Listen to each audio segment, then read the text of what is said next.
எல்லாருக்கும் வணக்கம். நான் Hema Subramanian. Welcome to home cooking Tamil. இன்னைக்கு ஒரு அருமையான இண்டோ சைனீஸ் ரெசிபி தான் பார்க்க போறீங்க. இது கங் பாவ் சிக்கன். கொஞ்சம் டிஃப்ரெண்ட்டாக இருக்கும், ஆனால் ஃப்ளேவர்ஸ் எல்லாமே ரொம்ப நல்லாயிருக்கும். ஸோ வாங்க இந்த ரெசிபி எப்படி செய்யறதுன்னு பார்க்கலாம்.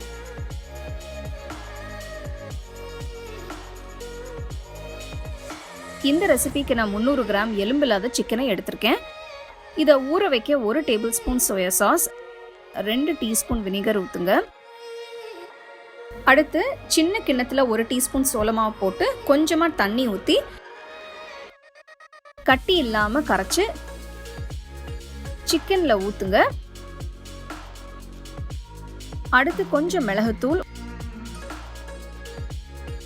1 டீஸ்பூன் செசமி எண்ணெய், அதாவது எள்ளு எண்ணெய் ஊற்றி நல்லா மிக்ஸ் பண்ணுங்க. இந்த எள்ளு எண்ணெய் கிடைக்கலன்னா நீங்கள் நார்மல் ஆயில் கூட யூஸ் பண்ணலாம், ஆனால் நல்லெண்ணெய் யூஸ் பண்ண வேண்டாம், அது ரொம்ப ஸ்ட்ராங்காக இருக்கும். இதை 30 நிமிஷத்துக்கு ஊற வைங்க. 30 நிமிஷம் கழிச்சு சிக்கனை வேக வைக்கணும். அகல பேன்ல 2 டீஸ்பூன் எள்ளு எண்ணெயை ஊற்றி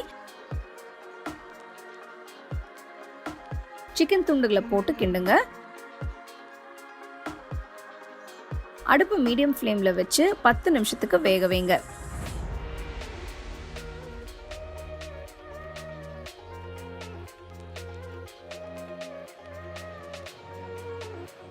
பாருங்க, 10 நிமிஷத்துக்கு அப்புறம் சிக்கன் வெந்து ட்ரையாக இருக்கு. எடுத்து வச்சிருங்க. இப்போ இந்த ரெசிபிக்கான சாஸ் செய்ய போகிறேன். போலில் 2 tablespoon soya sauce, 2 teaspoon vinegar, 1 teaspoon அளவு சோள மாவு தனியாக கரைச்சி ஊற்றுங்க. இதோட 1 teaspoon chilli paste, 2 teaspoon brown sugar, கொஞ்சம் வேர்க்கடலையை வறுத்து தட்டி போடுங்க. 1/2 டீஸ்பூன் நறுக்கின பூண்டு, நறுக்கின வெங்காயத்தால் கீரை கொஞ்சம், 2 டீஸ்பூன் செசமி ஆயில் ஊற்றி நல்லா மிக்ஸ் பண்ணுங்க. நம்ம ஊற்றின சோயா சாஸில் நிறைய உப்பு இருக்கும், ஸோ இப்போ உப்பு போட தேவையில்லை. சாஸ் ரெடியாக இருக்கு.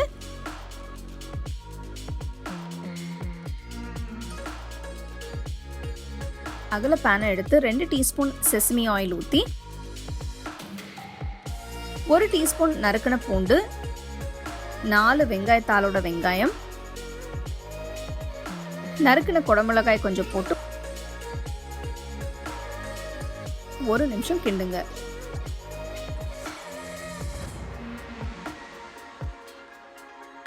அடுத்து இதுல செஞ்ச சாஸ் கலவையை ஊற்றி மிக்ஸ் பண்ணுங்க.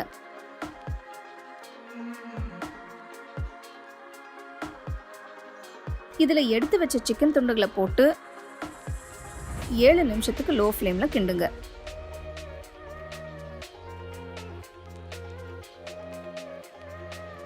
கடைசியா இதில் வெங்காயத்தாலோட கீரை கொஞ்சம், வறுத்த வேர்க்கடலை கொஞ்சம் போட்டு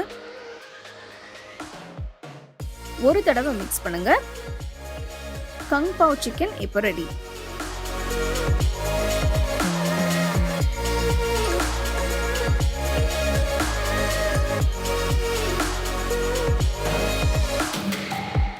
கங் பாவ் சிக்கன் எப்படி செய்கிறதுன்னு பார்த்தீங்க. இது நீங்கள் ஃப்ரைட் ரைஸ், நூடுல்ஸ் இதெல்லாமே வச்சு நீங்கள் சர்வ் பண்ணலாம். ஸோ நம்ம யூஸ்வலாக செய்கிற சிக்கன் ரெசிபிஸ்க்கு பதிலாக அந்த மாதிரி டிஃப்ரெண்ட்டாக செஞ்சு பாருங்கள். டெஃபினட்டாக எல்லாருமே என்ஜாய் பண்ணுவாங்க. ஸோ இந்த ரெசிபி நீங்கள் ட்ரை பண்ணி ரசித்து சாப்பிடுங்க.